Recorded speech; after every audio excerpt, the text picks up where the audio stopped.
Donc, premièrement, messieurs, merci d'être venus sur le corner en direct.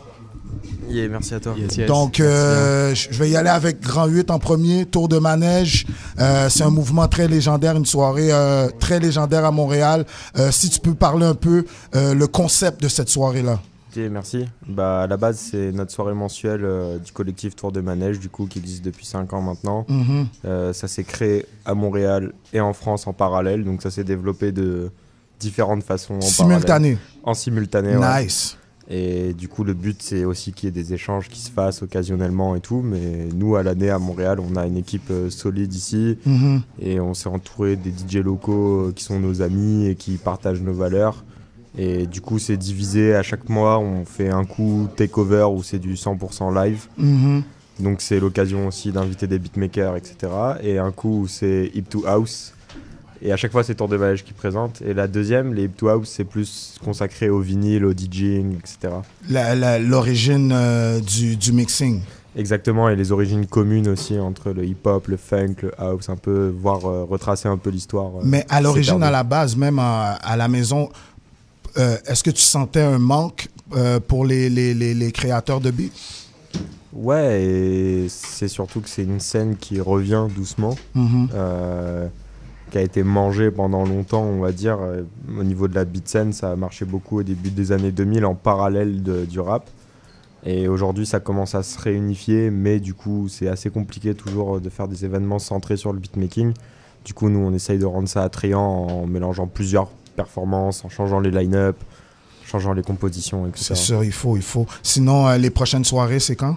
La prochaine, c'est nos 1 an d'ailleurs de résidence, c'est le 25 octobre. Nice. Donc pour l'occasion, on reçoit Wallapi de Voyage Fantastique et DJ Cobal aussi.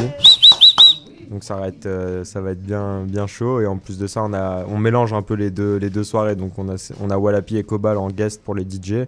Et après, sinon, ça va être du live avec TU, Scrib, moi, il y aura aussi Fruits. Enfin, il y aura une belle équipe. Et donc, je pose la question à tout le monde. Comment tu as rencontré TU, Scrib? Comment tu les as rencontrés? TU, je l'ai rencontré, je te dirais que ça a été un des premiers de Tour de manège Montréal que j'ai rencontré. Je sortais pas beaucoup de mon quartier au début, j'habitais à Indiji et je venais moins en ville. Et quand j'ai commencé à habiter en ville, j'ai commencé à contacter plus de monde. TU habitait pas en ville, mais on a fini par se croiser à des événements et on l'a tout de suite invité en fait. Et après, la relation s'est faite très vite. Et je crois que dès la 2e ou 3e fois, il y a Scrib qui est venu avec et puis ça allait très très vite. Nice. Connexion. Donc, on y va avec Cool Matt. Yes. Parle-nous un peu de toi, Cool Matt. Je sais qu'aussi que tu es un DJ. Tu crées des sons aussi. Avec quel artiste de la scène que tu as collaboré jusqu'à présent? En fait, ma première collab, ça a été avec B.U.D. de Québec. C'est Sam qui m'a introduit à lui il y a 5 ans, en fait, quand je suis arrivé. Des connexions, des potes en relation. Puis c'est ça, après, des petites collabs à droite à gauche avec Scrib, là, beaucoup. On fait quelques prods ensemble. On a un projet qui va bientôt arriver en duo, là. Que des beats, une petite beat tape qu'on a fait en chalet, vraiment chill. Pourquoi avoir choisi Montréal comme destination? En fait, j'étais venu pendant mes études il y a genre bientôt 10 ans. J'avais trop kiffé. Je m'étais dit un jour, c'est sûr, je reviens vivre ici. C'est ce que j'ai fait. Et qu'est-ce que t'aimes du son de Montréal? Souvent, même nous, les Montréalais, on se demande c'est quoi le son de Montréal? C'est une super dure question, mais en même temps, c'est super mixé. Tu sais, t'as tous les styles, t'as tous les sons. Les gars, ils sont super chauds dans tous les styles, puis ça fait du bien. Il y a une bonne vibe. C'est vraiment doux, tu sais, pour le cœur. Est-ce que tu organises tes propres soirées? Non, même pas. Mais c'est ça, les connexions avec les potes, là. Ok, c'est ça. Ouais, exact. Nice. Et quel projet qui s'en vient très bientôt? Un projet solo que j'aimerais faire début, milieu de l'année prochaine. C'est ça bosse dur là-dessus. Hein. Ok. Est-ce qu'il va y avoir du vocal ou c'est juste instrumental? Instrumental. Ouais. Beat tape. Beaucoup de sampling? À fond. En fait, j'ai commencé la musique comme DJ. Je collectionnais les disques depuis que j'ai 15 ans. Premier disque, j'ai eu Mobb Deep d'Infamous. Puis depuis là, j'ai 5-6 000 disques. Donc toi, tu connais très bien Digging in the Crates. Ouais, donc tu vis par ce mode de vie-là. Est-ce qu'il y a encore beaucoup d'endroits où est-ce qu'on peut aller dig à Montréal? Ouais, il y a beaucoup d'endroits. Il y a vraiment beaucoup de disquaires qui sont très cool. Il y a des secret spots aussi qu'on se fait tourner et puis qu'au final tout le monde connaît. Mais vraiment dope, c'est super bien pour trouver des scuds. Nice. Sinon, j'y vais avec KVNB. Yes. Parle-nous un peu de toi. Toi aussi, tu es un DJ. Beatmaker plus, excuse-moi. Parle-nous un peu de ton évolution artistique. En gros, avec mon background, j'ai commencé, je faisais du beat. J'ai travaillé avec quelques artistes récemment, dont Webster, OK.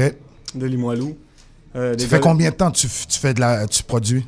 J'ai commencé, ça fait environ 9 ans. 9 ans. Mais sérieusement, on pourrait dire... Je dirais que ça fait 5 ans que j'ai commencé à vraiment approcher des gars, puis tout ça, puis vraiment commencer à collaborer avec des MC aussi. Donc Webster, qui d'autre? Il y a Baggies des 13 Salauds. Yes. Après ça, comme ça en tête, le Dude aussi. Je pense que j'ai changé de nom. Quelques gars par-ci par-là. Puis avec les gars d'Ugly Pitch aussi, on a plusieurs collaborations aussi.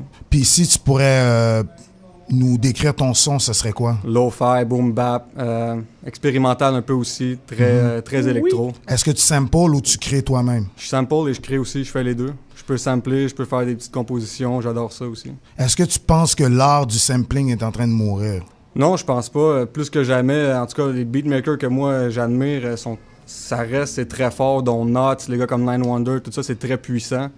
C'est la base du hip-hop, mais ce que j'aime dans l'hip-hop, c'est vraiment la variété. Dans le fond, on peut faire pas mal tout ce qu'on veut, finalement, là, pour la production. J'aimerais vous entendre, les gars. Donnez-moi 2 influences dans le beatmaking qui vous ont vraiment marqué. Moi, j'ai grandi sur du J Dilla, j'ai grandi sur qui d'autre? Sur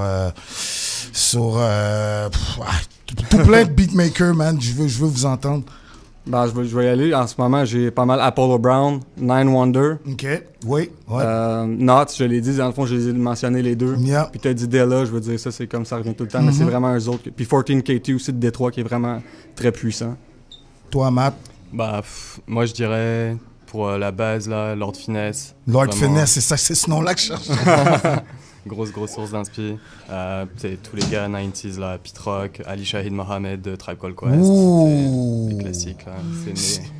Ces gars-là ont vraiment trouvé un son, là. Mais je crois que Tribe Called Quest, quand ils ont fusionné avec J Dilla, je pense que ça les a aussi transformés au point de vue sonore aussi. Vraiment. Mais JD, qu'est-ce qu'il a pas transformé aussi? Wow. Est-ce que c'est vrai que JD refusait de prendre l'avion? Si tu voulais travailler avec lui, il fallait que tu ailles à Détroit? Ah, je sais pas du tout, mec, mais... Wow.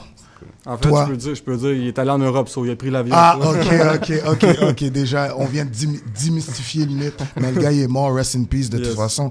Et toi, Grand 8, influence? Bah, j'ai eu envie de changer 4 fois quand ils ont dit les... Mais moi, c'est très compliqué. J'écoute de la musique très, très variée depuis toujours. Beaucoup de funk, beaucoup de musique africaine, beaucoup de trucs pas forcément comme on les attend. Mais si c'est pour parler vraiment de beatmaking, pas forcément en influence, mais je trouve qu'en tout cas, un des plus underrated, ce serait Laquent, producteur canadien d'ailleurs. OK. De Guelph à la base, mais qui vit à Toronto maintenant. On l'a déjà booké 2 fois et pour moi, c'est le plus underrated dans le game. Je te dirais. Après, il y a trop de beatmakers. Il y en a trop. Trop fort. Je peux pas te résumer à 2, surtout que j'ai un éclectisme musical très large, tu vois. Et aussi, vous voulez pas vous mettre les producteurs à dos, les gars. C'est ça, je comprends très bien. Sinon, si on veut vous rejoindre, comment on fait pour vous rejoindre? Instagram, Kevin Beats. Sur tous les réseaux, Kevin Beats. C'est ça. Ouais, sur Instagram, Cool DJ Matt aussi. Facebook, comme tu veux, Ugly Pitch. Pareil, tous les réseaux, Grand 8, ça peut être Bandcamp, SoundCloud, Instagram, MySpace. C'est ça. MySpace! Still alive! Les gars, merci, man. Merci d'être venus, man. Vous avez rendu le corner plus crédible, man, avec votre présence présentement. Je sais qu'il y en a 2 d'entre vous qui vont performer. Ouais. Cool Matt et Kevin Beats. Vous pouvez aller vous préparer, les gars. On va faire ça tout de suite. Un gros merci. Donc, non, pas de problème, les gars, man. Vous venez quand vous voulez. Donc, on va aller en prestation avec lequel en premier? Kevin Beats. On va y aller avec Kevin Beats en premier. Il est en train de s'installer. Donc, on va avoir une prestation sur le corner en direct.